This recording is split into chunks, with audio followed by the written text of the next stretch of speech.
اقتصادي بندیزونه به تر شل کلنۍ جګړې ډیر افغانان زیانمن کړي.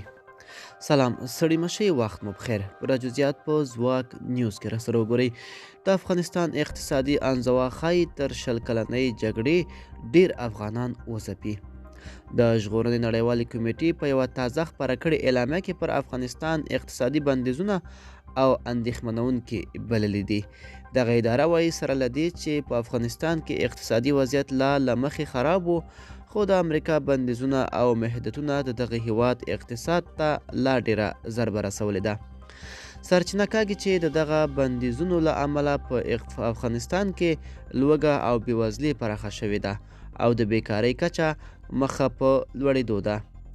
د ژغورنې نړیواله کمیټه خبرداری ورکوي چې که نړیواله ټولنه پر افغانستان خپل بندیزونه ختم نه کړي نو ښایي دغه هیواد کې تر شل کلنۍ جګړې ډیر خلک د اقتصادي فشارونو او بېوزلۍ له امله زیانمن شي. ملګرو، که تاسو هم د ویډیو په اړه څه نظر لرئ موږ سره کومنټ کې شریک کړئ او د لا ښکلي ویډیوګانو لپاره موږ سره پاتې شئ. تر بیا ښه وخت.